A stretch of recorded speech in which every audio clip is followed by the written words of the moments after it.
Hi student, आपका स्वागत है परमार क्लासेस फॉर फिजिक्स में। और आज हम देखने जा रहे हैं 12th क्लास के यूनिट 4 का एग्जाम्पल 4.1। तो बच्चों एग्जाम्पल क्या है कि 200 ग्राम द्रव्यमान और 1.5 मीटर लंबाई के किसी सीधे तार से 2 एम्पियर विद्युत धारा प्रवाहित हो रही है। यह किसी एक समान क्षैतिज चुंबकीय क्षेत्र भी द्वारा वायु के बीच में निलंबित है। चुंबकीय क्षेत्र का परिमाण ज्ञात कीजिए। तो बच्चों ये जो प्रश्न है ये बोल रहा है कि ये जो छड़ है ये स्मॉल एल लंबाई की एक छड़ है और इसका द्रव्यमान है एम बराबर 200 ग्राम। ठीक है बच्चों, और इस छड़ की लंबाई है एल बराबर 1.5 मीटर। इसमें जो धारा बह रही है वो है 2 एम्पियर। ठीक है बच्चों, तो इसका जो चुंबकीय क्षेत्र है वो ज्ञात करना है। तो बच्चों जैसा कि हम जान रहे हैं कि अगर हम इस एल लंबाई की छड़ को जिसका द्रव्यमान एम है इसको अगर हम वायु में रखेंगे तो पृथ्वी इस पर नीचे की ओर एफ बराबर mg बल लगाएगी और बच्चों ये नीचे की ओर जाने लगेगा। लेकिन प्रश्न के अनुसार क्या बोल रहा है कि यह निलंबित है, मतलब ये नीचे की ओर नहीं गिर रहा है। तो इसका सीधा सीधा तात्पर्य यह है कि इस पर ऊपर की ओर कोई ना कोई बल लग रहा होगा जो परिमाण में इसके बराबर होगा। ठीक है बच्चों, और वैसे हम देख सकते हैं कि अगर हम किसी तार को आई धारा प्रवाहित करके चुंबकीय क्षेत्र में रख देते हैं बच्चों, उस पर एफ बराबर आई एल बी फोर्स लगता है। तो एफ बराबर इसे लिख सकते हैं I L cross into L vector cross B vector. तो इसे सॉल्व करेंगे, डायरेक्शन देखेंगे चुंबकीय बल इस पर कहाँ लगेगा। तो आई एल परिमाण एल और डायरेक्शन इसकी एल की डायरेक्शन धारा की दिशा में लेनी है बच्चों। तो आई कैप इंटू बी और चुंबकीय क्षेत्र दिशा लेनी है ये होगी बच्चों माइनस के कैप।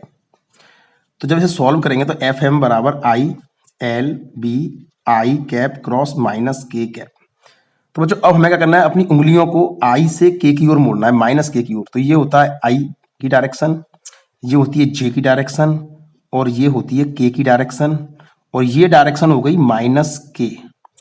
तो सदिश का नियम कहता है बच्चों अपनी उंगलियों को आई से माइनस के की ओर मोड़ो। तो अपनी उंगलियों को जब हम आई से माइनस के की ओर मोड़ते हैं तो जो अंगूठा होता है वो जे डायरेक्शन में होगा और जो चुंबकीय बल लगेगा वो ऊपर की ओर इस डायरेक्शन में लगेगा।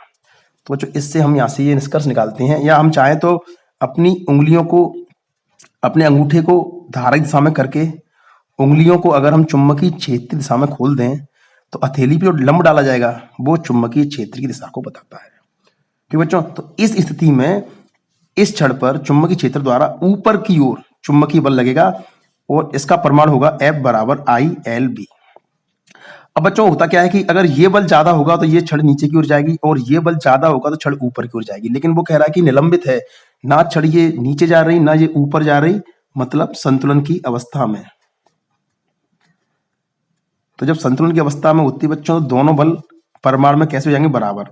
तो आई एल बी बराबर एम जी, मतलब हम लिख सकते हैं कि जो एफ एम फोर्स है जो ऊपर की ओर लग रहा है और नीचे की ओर इस पर जो गुरुत्वाकर्षण बल लग रहा है दोनों बच्चों परिमाण में कैसे हो जाएंगे, बराबर। इस स्थिति में ये छड़ ना नीचे गिरेगी ना ऊपर जाएगी। ठीक बच्चों, तो इस स्थिति में चुंबकीय क्षेत्र का मान क्या होगा ये पूछा गया। तो बी बराबर M G upon I into L, M का मान है 200 ग्राम। हाँ बच्चों एक चीज और कि जब हम न्यूमेरिकल करते हैं तो सभी जो भौतिक राशियां होती हैं उन्हें एक ही मात्रक पद्धति में रखते हैं। जैसे कि हम एम के एस में रखते हैं तो मीटर लंबाई एम के एस में सही है, धारा का मात्रक एम्पियर भी सही है, लेकिन जो द्रव्यमान है वो ग्राम सीजीएस में। तो जब इसे एम के एस में बदलेंगे तो इसमें 1000 का भाग लगा देंगे तो इसका द्रव्यमान हो जाएगा किलोग्राम। तो बच्चों सबसे बड़ी गलती यही होती है बच्चों कि हम मात्रक चेंज नहीं करते हैं, पहले हमें एक ही मात्रक पद्धति में सभी भौतिक राशियों को लेना है। तो बच्चों इसका द्रव्यमान हो गया 0.2, जी का मान अगर हम 9.8 रखेंगे या 10 रखेंगे, अगर हमने 10 रख दिया और आई का मान है 2 एम्पियर और एल है 1.5, तो बच्चों 2 से 2 कैंसिल हो जाएगा, पॉइंट से पॉइंट कैंसिल हो जाएगा, तो ये बचेगा 10/15 मतलब 2/3। तो इसका भाग लगाएंगे बच्चों 0.66 टेस्ला के आसपास आंसर आएगा। तो इस स्थिति में इस पर चुंबकीय क्षेत्र बी बराबर 0.66 टेस्ला लग रहा है, जिसके कारण ये संतुलन की अवस्था में। अगर हम यहाँ पर 9.8 रखेंगे तो ये आंसर बच्चों 6.5 टेस्ला आ जाएगा।